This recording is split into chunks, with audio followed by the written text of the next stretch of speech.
Everyone, আজ হলো 17 November আর bridal সিজনের ফার্স্ট ডে।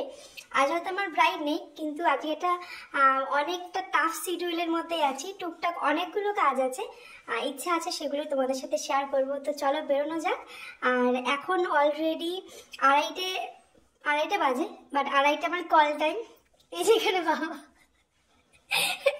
বোনকে নিয়ে এখন যাব হচ্ছে কাজে।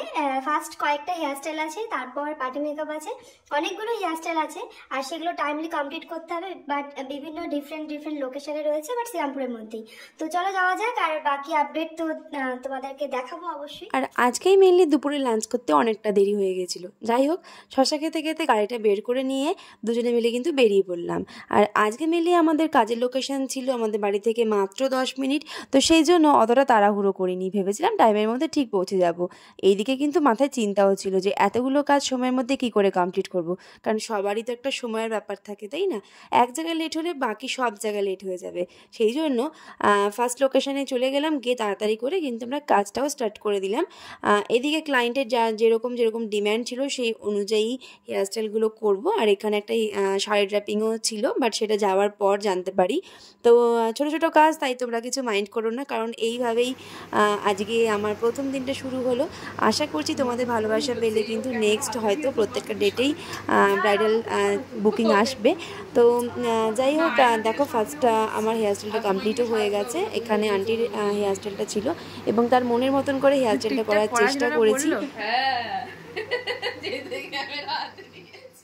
ফার্স্ট হেয়ারস্টাইল কমপ্লিট করে তারপর স্টার্ট করে দিলাম সেকেন্ড হেয়ারস্টাইলে। আর যেহেতু বোন গিয়েছিল সাথে, তাই অনেকটাই হেল্প হয়েছে। আর এইখানে দেখো সেকেন্ড হেয়ারস্টাইলটাও করেছি একটু পুলিংয়ের ওপর, যেহেতু আমি আজকে রিং লাইট ক্যারি করিনি।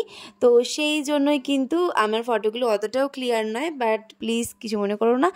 সেকেন্ড হেয়ারস্টাইল করে তারপর আমরা চলে গেলাম থার্ড হেয়ারস্টাইলের লোকেশানে। আর এটা একই জায়গায় বুকিং ছিল, বাট কোইন্সিডেন্টলি এই ক্লায়েন্ট আসতে একটু লেট করছিল, তো সেই জন্য আমরা তার বাড়িতেই চলে গেলাম।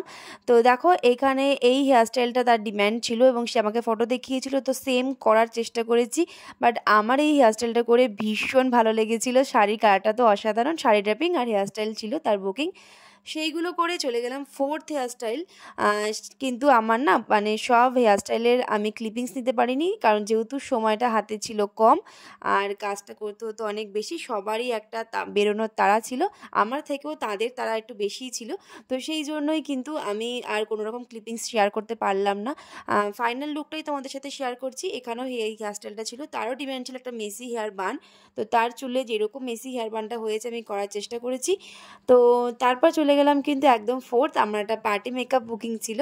তো এই ক্লায়েন্ট আমার ভীষণ মিষ্টি একটা ক্লায়েন্ট। তো তার যেহেতু পুতুল দেখে বুঝতে পেরেছো তার ছোট্ট বাচ্চা আছে তার বাড়িতে। আর এই হলো আমার সেই মিষ্টি ক্লায়েন্ট। ও যতবারই পার্টি মেকআপ করে আমার কাছেই সাজে এবং সে যে সত্যি ভীষণই খুশি হয়। তো সেটা হাসি দেখে বুঝতে পারছো যে সে কতটা খুশি। এর ডিটেলস ভিডিওটা শেয়ার করবো নেক্সট মিনি ব্লগে, সো ওয়েট করো।